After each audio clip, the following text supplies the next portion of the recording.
तो अब बिस्मिल्लाह करते हैं जी।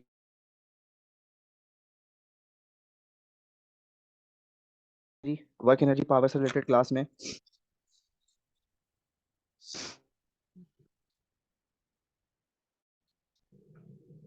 मैं सिर्फ कुछ की पॉइंटर्स बता के फिर हम क्वेश्चन की तरफ बढ़ेंगे, क्योंकि आप लोगों का पेपर आ रहा है तो आप लोगों को क्वेश्चंस कराने ज़्यादा ज़रूरी है।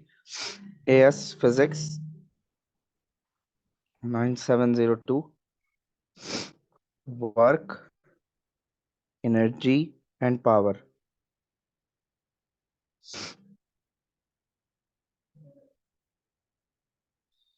अगर हम वर्क डन की बात करें तो हम ये कहेंगे कि जी product of applied force and displacement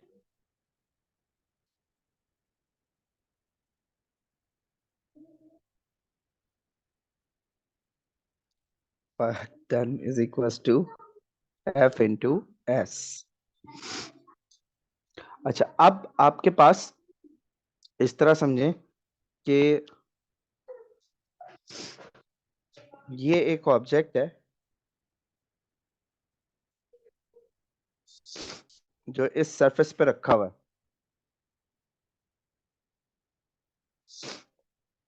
यहां से इस पर एक फोर्स लगती है और ऑब्जेक्ट इस डिस्टेंस में आगे जाता है, तो ये आपकी डिस्प्लेसमेंट होगी और ये आपकी फोर्स होगी। तो अगर आप ये कहते हैं कि जी वर्क डन है product of applied force and displacement being on, जबरदस्त।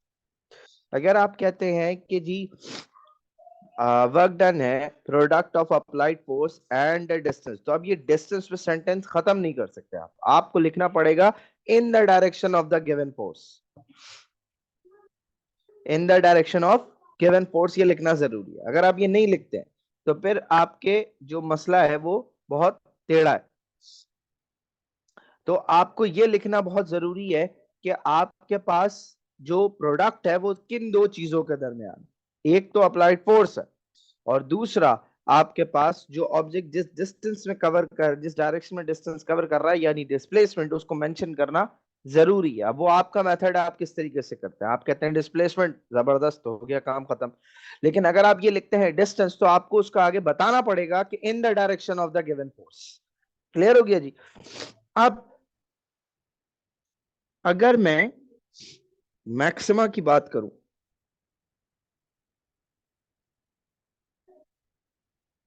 तो मैं अगेन ये डायग्राम लेता हूं, लेकिन अब इसमें थोड़ी सी मैं चेंज करता हूं। ये मेरे पास ऑब्जेक्ट है, मैं एक पर्टिकुलर एंगल पर फोर्स हिट करता हूं और ये एंगल लेट से थीटा है। जब मैंने यहां से हिट किया तो ऑब्जेक्ट इधर आगे गया, ये डिस्प्लेसमेंट है मेरी।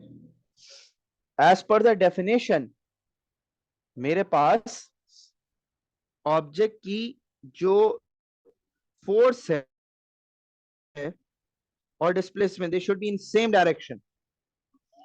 तो अब वो सेम डायरेक्शन में कैसे होगा, उसको सेम डायरेक्शन में रखने के लिए आपको इस फोर्स का वो कंपोनेंट ढूंढना पड़ेगा जो इस डिस्प्लेसमेंट की डायरेक्शन में होगा। आइडियल केस है। अब आपके पास ये एफ ऑफ एक्स कहलाया, ये एफ ऑफ वाई कहलाया। डायनामिक्स में हमने पढ़ा था कि स्केलर और वेक्टर के जो की डिटेल्स टॉपिक में के वेक्टर के जो दो कंपोनेंट्स होते हैं, एक वर्टिकल कंपोनेंट होता है, एक हॉरिजॉन्टल कंपोनेंट होता है। अब आपने वो हॉरिजॉन्टल और वर्टिकल कंपोनेंट निकाल लिया। अब आपने ये देखना है कि जो डिस्प्लेसमेंट है उसकी लाइन में फोर्स का कौन सा कंपोनेंट है। They should be in line, वो दोनों एक डायरेक्शन में होने चाहिए। तो आपको पता लगा कि भाई जो एफ ऑफ एक्स है वो और डिस्प्लेसमेंट एक डायरेक्शन में आ रहे हैं। तो आपका जो फॉर्मूला बन गया, अब वो बन गया work done is equal to force into displacement. अब पूरी फोर्स का एक कंपोनेंट है जो डिस्प्लेसमेंट की लाइन में है, वी जस्ट डिस्कस दैट। तो ये बन गया F of x multiply by displacement. आपको हमने बताया था कि वेक्टर का एक्स कंपोनेंट निकलता है वेक्टर कॉस थीटा से। तो आपके पास क्या आया, F cos theta multiply by displacement, यानी एफ एस कॉस थीटा। ये आपके पास है जी। अब आज के बाद से पेरेंट फॉर्मूला, ये फॉर्मूला यूज होगा जब भी आपने वर्क डन निकालना होगा। क्या ये बात समझ में आती है? अब आते हैं इससे आगे। अब इससे आगे क्या है?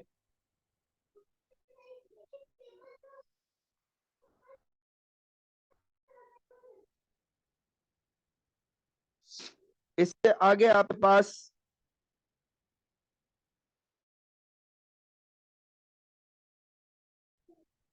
जो है भाई, वो ये है कि पेपर 2 में आपके पास कुछ क्वेश्चंस हैं। वो अच्छा, एएस में पूरी डेरिवेशन नहीं है, ये जरा जहन में रख। लेकिन 3 या 4 मार्क्स के 3 या 4 स्टेप्स की कुछ कंडीशंस वेरीफाई करने को आ सकती हैं, और दुआ करें आ जाए, कुछ ग्रेड बन जाएगा। अब आपके पास कहा क्या गया है, कहा ये गया कि जी अगर एक ऑब्जेक्ट, अब क्वेश्चन समझिएगा, स्टेटमेंट समझिएगा, कि आपके पास अगर क्वेश्चन क्या है कि an object is moving on a frictionless surface. अब एक फ्रिक्शनलेस सरफेस है। अब ये फ्रिक्शनलेस का वर्ड लिखना क्यों जरूरी था? ये फ्रिक्शनलेस का वर्ड लिखना जरूरी इसलिए था कि आपके पास जो एनर्जी लॉस है वो ना हो। क्योंकि अगर एनर्जी लॉस होगा तो मैं वर्क डन को काइनेटिक एनर्जी के इक्वेट नहीं कर सकता, क्योंकि जाहिर सी बात है आइडियल केस में ही बराबर होगा, प्रैक्टिकल केस में ये बराबर नहीं है। तो आपसे क्या कह रहे हैं, an object is moving on a frictionless surface,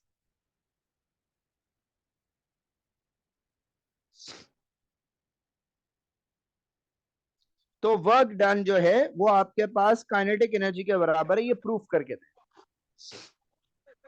अब वर्क काइनेटिक एनर्जी कैसे इक्वेट होगी? वो वर्क डन और काइनेटिक एनर्जी इस तरह इक्वेट होगी कि ये आपके पास ऑब्जेक्ट है,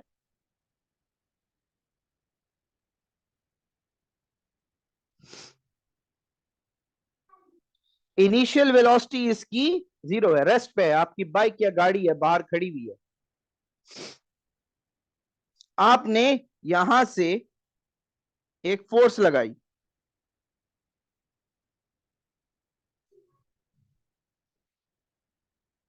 इसका ये थीटा आ गया, और ये इसने डिस्प्लेसमेंट कवर करी, ये एस हो गया। अब मुझे पता है कि जी पेरेंट फॉर्मूला क्या है, work done is equal to force into displacement cos theta. अब अगर मैं ये वाला कंपोनेंट लेता हूं, यानी एक्स, तो थीटा की वैल्यू क्या है भाई, 0 डिग्री। आप कैलकुलेटर में चेक करिएगा, कॉस 0 इंशाल्लाह हमेशा 1 आएगा। तो आपका ये फॉर्मूला रीराइट हो गया, work done is equal to force into displacement cos theta को मैंने 1 से रिप्लेस कर दिया, क्योंकि कॉस 0 1 होता है, 1 multiply by anything is that particular value. अब आपके पास, अब कहानी चेंज हुई, फोर्स की जगह आपने कहा मास इनटू एक्सेलरेशन डिस्प्लेसमेंट आपको चाहिए। मैं याद रखिएगा पेरेंट फॉर्मूला क्या है, काइनेटिक एनर्जी को प्रूव करना है कि वो वर्क डन के बराबर। अब मुझे ये पता है कि ये फ्रिक्शन लेस है, यानी कि कांस्टेंट एक्सेलरेशन या कांस्टेंट फोर्स होगी जो इसको आगे ले जा रही है। तो हमने 3 चैप्टर पहले एक चैप्टर पढ़ा था जिसका नाम था काइनेमेटिक्स, और हमने उसमें ये कहा था कि अगर कांस्टेंट स्पीड या कांस्टेंट एक्सेलरेशन हो, कांस्टेंट फोर्स हो, किसी किस्म की ये रेजिस्टेंस ना हो, तो आप इक्वेशन ऑफ मोशन यूज कर सकते हैं। और वो इक्वेशन ऑफ मोशन क्या थी? चार थी, आपको लिखवाई गई थी। उनमें से एक डिस्टेंस वाली है, वो मैं यहां लिख रहा हूं, 2as is equal to final velocity का स्क्वायर माइनस इनिशियल वेलोसिटी का स्क्वायर। अगर आपको याद आ रहा हो कुछ, तो मैं याद आ रहा हो ना याद आ रहा हो। सर इसमें वो वाला लगा सकते हैं, जैसे जो A S equals to U T वाला जो फॉर्मूला है, नहीं, 1/। टाइम नहीं है ना आपके पास, नहीं लगा सकते, टाइम नहीं है आपके पास, है मत। ठीक है। अच्छा अब ठीक है सर। इनिशियल वेलोसिटी तो हो गई जीरो। मुझे चाहिए क्या? मुझे चाहिए ये डिस्टेंस। तो मैंने क्या करा, s is equal to V square over 2a substitute हो गया, यानी ये वैल्यू के बराबर हो गया। इस s को उठा के, इस वेरिएबल को उठा के आपने इस s की जगह रखना है। तो आपके पास वैल्यू क्या बन गई?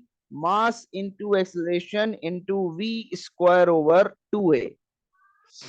जब आपने सॉल्व करना शुरू करा, तो आपके पास कहानी कुछ आई, M V square upon two. कुछ आपको शक्ल नजर आना शुरू हुई। आपने कहा फहद, ये बन गया work done is equal to kinetic energy. जो हमारा ऑब्जेक्टिव था, जो हमारा टारगेट था, जो हमें प्रूव करना था। क्या यहां तक सबको क्लियर है, ऑल 8 स्टूडेंट्स? जी सर। इंडिविजुअल माइक खोले, मुझे बताइए। जी सर, सेट।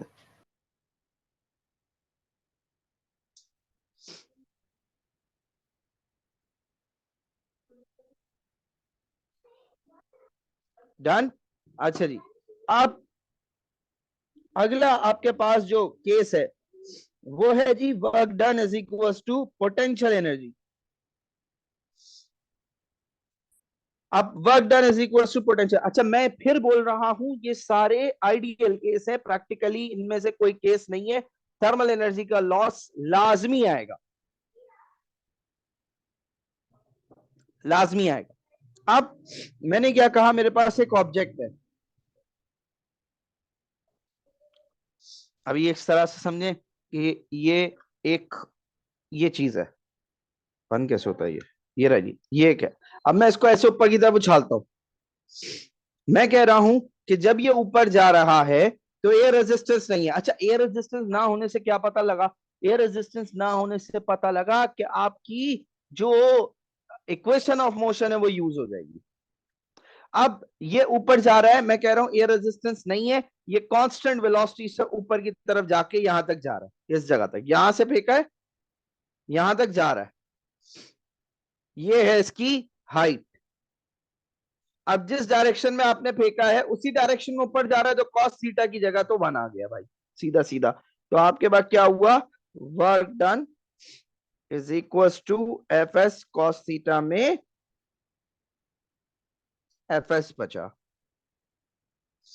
अब हर ऑब्जेक्ट का एक अदद वेट होता है, और फोर्स किसके बराबर होती है? वेट के। तो आपने कहा एम जी, ये यहां तक जाता है। तो डिस्टेंस की जगह क्या आ गया? एच आ गया। तो आपके पास क्या प्रूफ हो गया कि अगर आइडियल केस है, अगर ये रेजिस्टेंस नहीं है, अगर ऑब्जेक्ट कांस्टेंट वेलोसिटी से ऊपर की तरफ जा रहा है, तो जो वर्क डन है सारा का सारा पोटेंशियल एनर्जी में कन्वर्ट हो जाएगा। फिर बोल रहा हूं,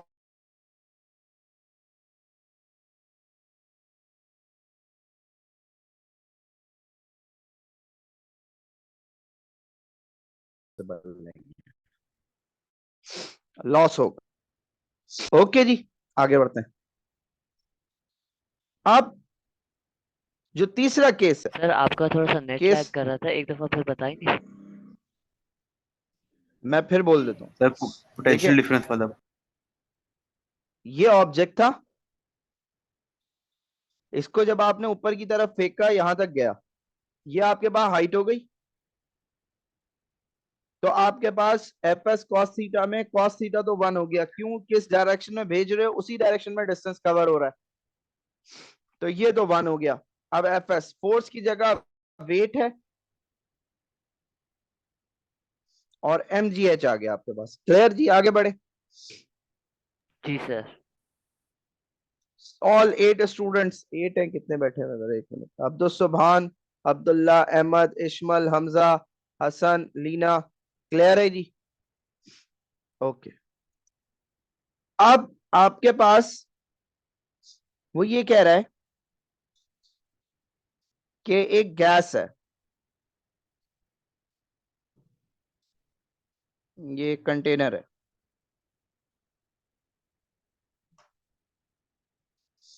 एक पिस्टन यहां पर इनिशियल स्टेट में और फिर ये यहां पहुंचता है। कितना फर्क आया जी, फर्क कितना आया?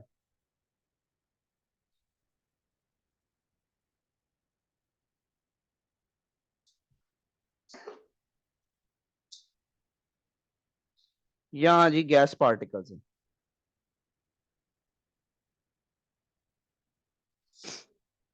अब कहानी कहां से शुरू होती है, यहां पर फोर्स 0 है और यहां पर आपके पास एक्सटेंशन ये है, यहां पर आपने फोर्स बढ़ा दी तो प्रेशर बढ़ गया, ऐसे ही है ना, सॉलिड पिस्टन का प्रेशर बढ़ गया आपके पास।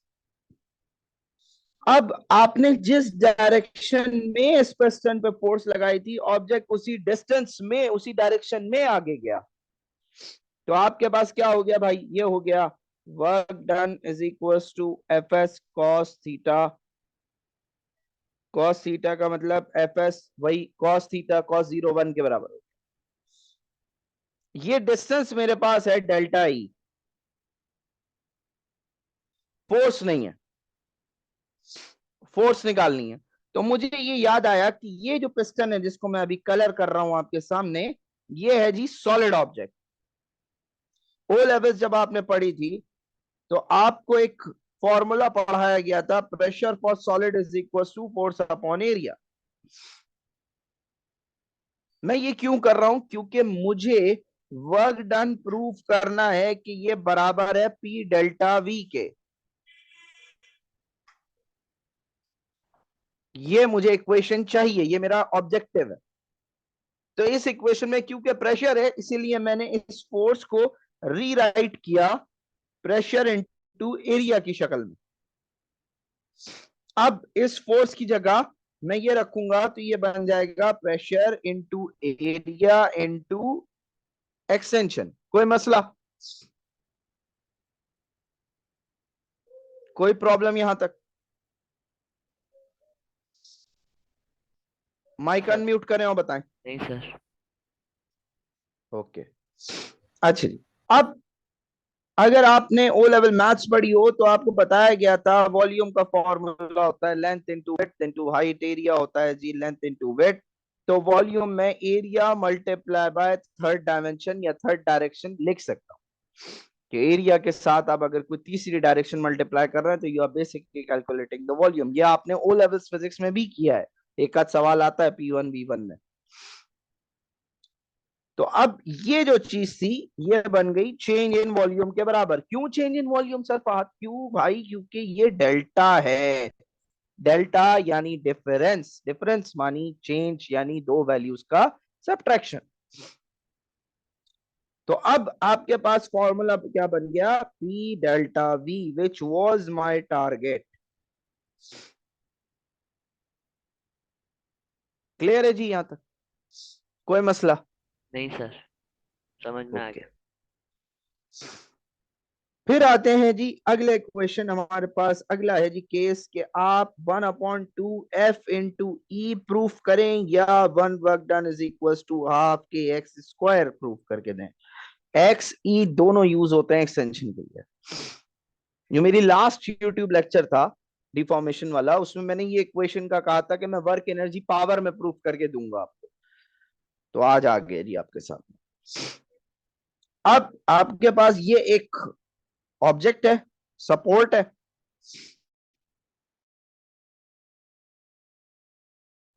यहां से रिजिड स्टैंड बना देते हैं कि भाई ये फिक्स है। ये एक स्प्रिंग है जी, ये आपके पास एक ऑब्जेक्ट रखा हुआ है, इस वक्त रखा हुआ है, मूव नहीं कर रहा, तो इस वक्त जो इस पे फोर्स है वो मिनिमम फोर्स है ना भाई। कोई फोर्स नहीं है, क्यों? क्योंकि वो रुका हुआ है, मूव नहीं कर रहा। फिर आपने इसको एक्सटेंड किया और ये यहां तक पहुंच गया, इस वक्त ये फोर्स कहलाएगी मैक्सिमम। क्या आपने स्ट्रेच कर दिया उसको, जब आपने स्ट्रेच किया तो आपको खींचेगा, खींचेगा तो जाहिर सी बात है उसके अंदर कोई ना कोई वर्क डन होगा, कोई ना कोई एनर्जी होगी। ये आपके पास एक्सटेंशन है यहां से लेके यहां तक, ये आप कहते हैं जी इसको एक्सटेंशन। एक्सटेंशन क्या है? Final length minus initial length, record के लिए बता। अब जिस डायरेक्शन में आपने इसको एक्सटेंड किया है उसी डायरेक्शन में एक्सटेंशन आई है, तो यानी कॉस थीटा तो सीधा सीधा 1 हो गया। तो आपके पास इक्वेशन क्या बनी? Work done is equal to F into S cos theta हो गया 1, क्योंकि जिस डायरेक्शन में आपने उसको खींचा था उसी डायरेक्शन में आपके पास स्प्रिंग और ऑब्जेक्ट आ रहा है, तो एंगल 0 हो गया।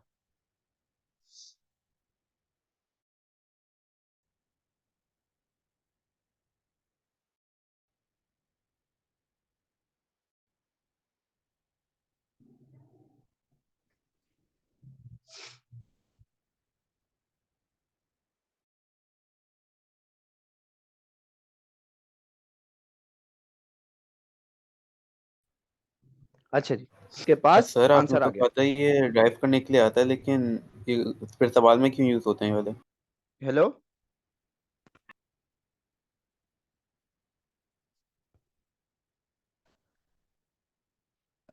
बेटा आपकी आवाज नहीं आई,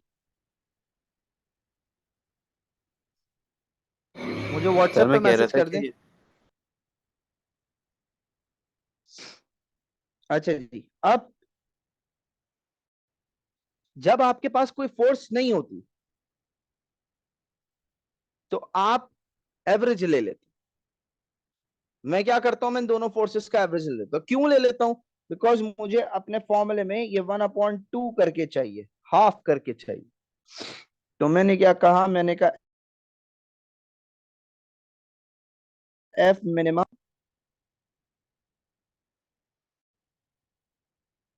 प्लस एफ मैक्सिमम, दो फोर्सेस है अपॉन 2 मल्टीप्लाई बाय एक्सटेंशन। कोई मसला?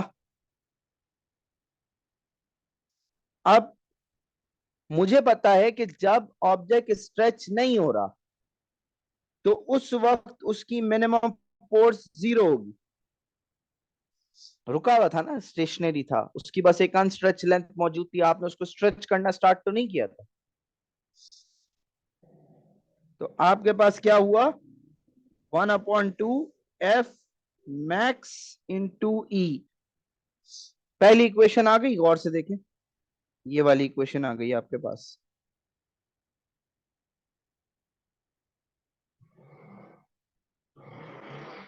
अगर आप कहें कि सर इसमें हुक्स लॉ को इनका इंक्लूड करें तो वो होता है स्प्रिंग कांस्टेंट टाइम्स एक्सटेंशन, तो वो उठा के आपने इस एफ मैक्स की जगह रखा, तो ये बन गया 1/2 के इंटू ई यानी के ई स्क्वायर।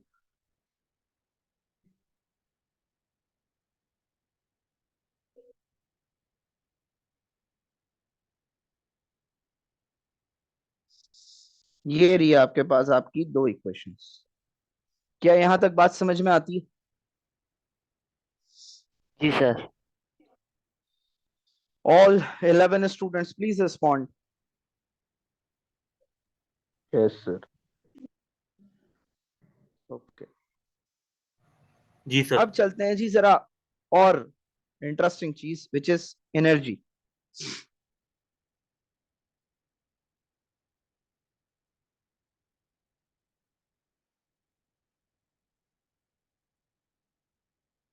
एनर्जी में दो तरह की एनर्जी आप पढ़ेंगे यहां पे, एक काइनेटिक दूसरी पोटेंशियल। अब काइनेटिक को आप कह सकते हैं मूविंग एनर्जी, कि जब कोई ऑब्जेक्ट हॉरिजॉन्टल सरफेस पे, ग्राउंड पे मूव कर रहा हो, तो उस वक्त उसकी जो एनर्जी होगी वो काइनेटिक कहलाएगी। यानी अगर मैं ऑब्जेक्ट की बात करूं कि ये मेरा एक ऑब्जेक्ट है और ये एक वेलोसिटी v से मूव कर रहा है, तो इस वक्त इसके अंदर जो एनर्जी है वो काइनेटिक एनर्जी है। तो काइनेटिक एनर्जी की डेफिनेशन को इतनी मुश्किल चीज नहीं है, आपको याद ही है कि जी आपके पास जो मूविंग एनर्जी है वो एनर्जी कहलाती है काइनेटिक एनर्जी। कोई मसला है यहाँ तक? नहीं सर। मसला कहाँ है? फैक्टर्स पे। काइनेटिक एनर्जी को चेंज क्या चीज करती है? सवाल किस तरह के आएंगे? वो सवाल कहेगा आपसे कि जी वेलोसिटी 4 टाइम्स बढ़ रही है, काइनेटिक एनर्जी बताएं। वेलोसिटी हाफ हो रही है, काइनेटिक एनर्जी का चेंज बताएं। तो ये फॉर्मूला, इसकी वर्किंग बहुत जरूरी है। अब काइनेटिक एनर्जी आपके पास प्रोपोर्शनल है स्क्वायर ऑफ वेलोसिटी से। और अगर मैं आपको एनर्जी और वेलोसिटी का ग्राफ दूं,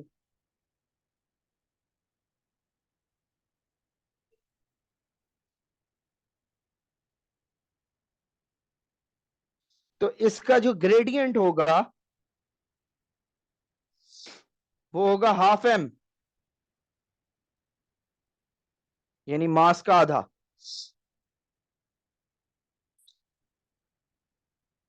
क्योंकि ये 0 से स्टार्ट हो रहा होगा, तो y इंटरसेप्ट कोई होगा नहीं इसका।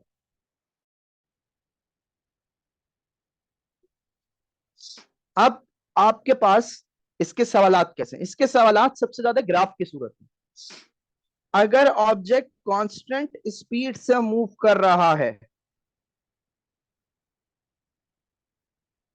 कोई भी एक नंबर जहन में सोचो, लेट्स से मैं कहता हूं 15 मीटर पर second, through out the object, through out the motion उसकी स्पीड एक रही, उसने स्पीड चेंज नहीं की। तो आपका जो ग्राफ होगा वो कुछ इस तरीके का होगा।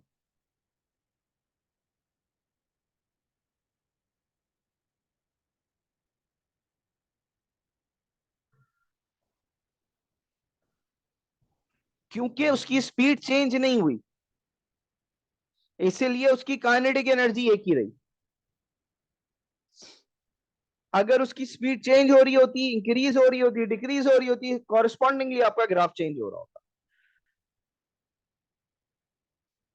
क्या यहां तक क्लियर है? एनर्जी पर सेकेंड ही होगी। क्या यहां तक क्लियर है? जी सर।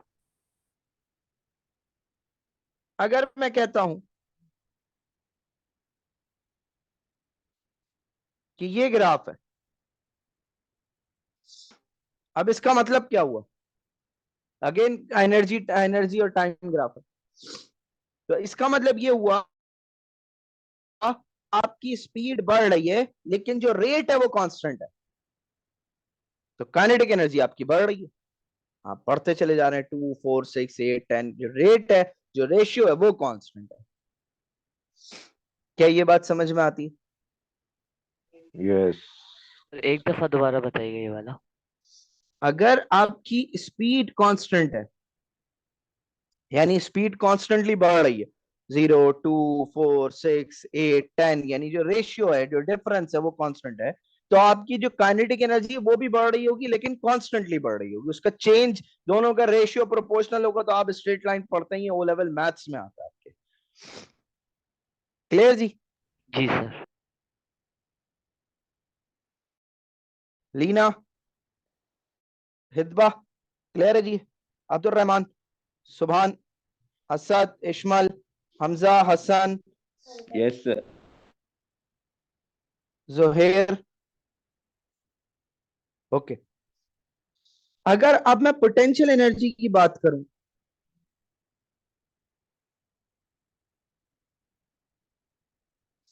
तो पोटेंशियल एनर्जी अभी हम प्रूव करके आए कि भाई mgh के बराबर होती।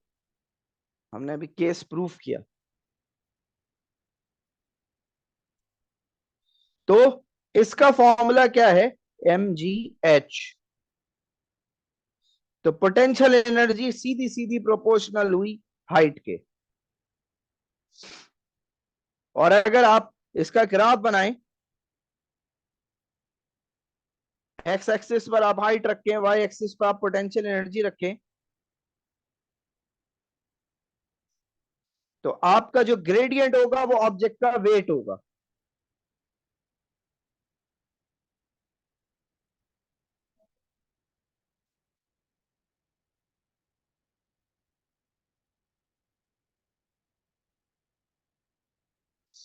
क्या ये बात समझ में आती?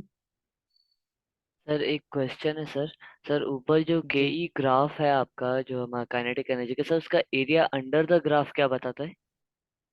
पावर का फॉर्मूला बताओ।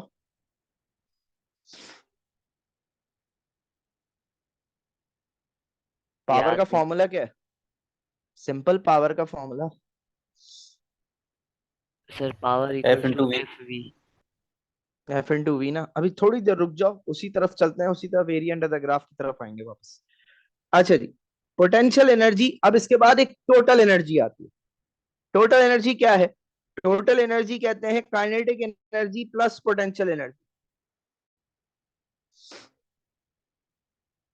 अब मैं गिला एक आपके पास इसमें मुख्तलिफ क्वेश्चंस हैं, वो क्वेश्चंस देखते हैं तो फिर आपको समझ आएगा कि काइनेटिक और पोटेंशियल एनर्जी वेरी कैसे होती है। अगर हाइट कम हो रही है तो पोटेंशियल एनर्जी कम हो रही है, हाइट बढ़ रही है तो आपके पास पोटेंशियल एनर्जी बढ़ रही है। इसके बाद आप आते हैं जी पावर पे। पावर का फॉर्मूला है energy per unit time. Energy consumed या utilised in 1 second is known as power.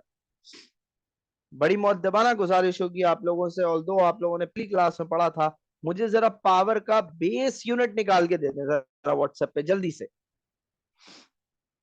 मैं इंतजार कर रहा हूं पावर का बेस यूनिट।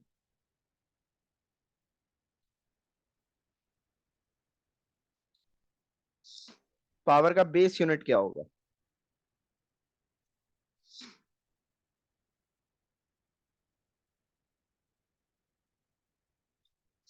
जल्दी से इंतजार कर रहा हूं मैं भी।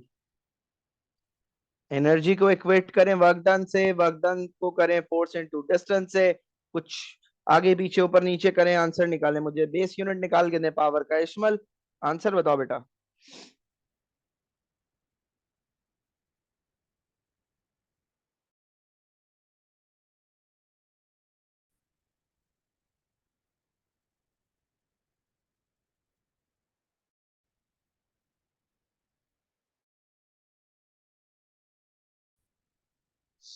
बताइए यूनिट क्या आ रहा है?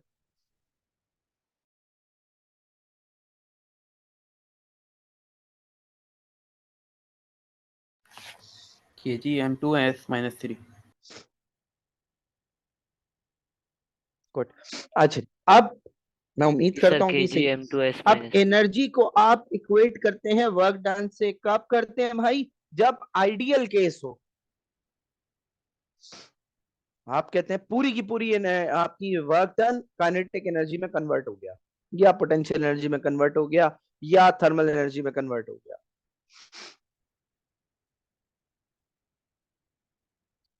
तो अब वर्क डन का फॉर्मूला होता है फोर्स इनटू डिस्टेंस। तो पावर का फॉर्मूला क्या बना? Force into displacement over time. आपको याद आया कि जी सर फहद आपने बताया था डिस्प्लेसमेंट ओवर टाइम जो है ये तो वेलोसिटी होती है। तो आपके पास फॉर्मूला क्या बना? Force into velocity. लेकिन ये कौन सी वेलोसिटी होगी? ये कब लगेगा फॉर्मूला? ये इसकी कंडीशन है, और कंडीशन क्या है? याद रखिएगा, वो कंडीशन है कि आपके पास object should be moving with constant velocity.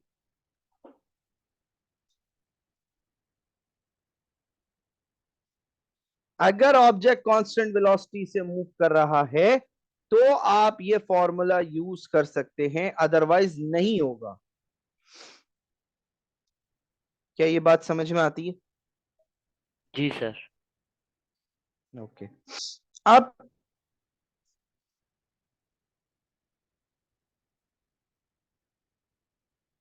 ये है एवरेज वेलोसिटी,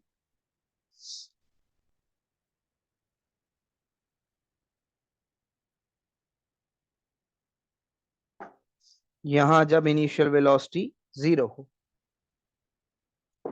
क्या यहां तक बात समझ में आती है? जी सर। यहां तक क्लियर है सबको?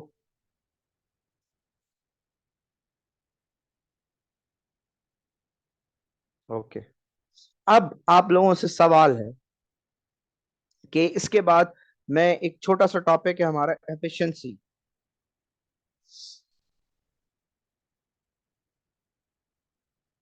एफिशिएंसी है रेशियो ऑफ पावर आउटपुट। तो ये एक दफा वापस समझा देंगे 2 वाला। ओके बेटा।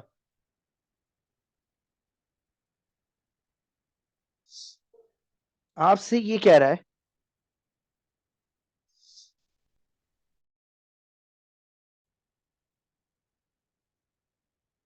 आपसे ये कहा जा रहा है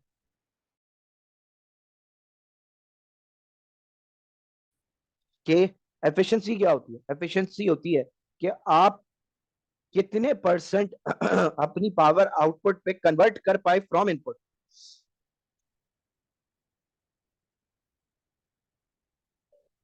क्या ये बात समझ में आती है? Yes sir. ओके। अब आपके पास इससे रिलेटेड कुछ क्वेश्चंस हैं, आपको बुक 3 मिली है सबको, उसमें वर्क एनर्जी पावर के कुछ क्वेश्चंस हैं, ठीक है? वो करने हैं। और वो करके आप लोग उनमें जो क्वेश्चंस में मसला हो वो मुझे फॉरवर्ड करें, मैं करवाऊंगा। आज शाम में भी एक क्लास है, रात में तकरीबन 10 साढ़े 10, तो उसमें फिर हम इसके क्वेश्चंस वर्क एनर्जी पावर के करेंगे। कल की क्लास में हमने पास पेपर क्वेश्चंस करने हैं वर्क एनर्जी पावर के और आपके इलेक्ट्रिसिटी के, क्योंकि नेक्स्ट वीक आप सबका मेजर टेस्ट आ रहा है। ठीक है जी, आज यहीं तक रखते हैं, नेक्स्ट क्लास में फिर आगे कंटिन्यू करेंगे। ठीक है जी, अस्सलाम वालेकुम। अस्सलाम वालेकुम सर।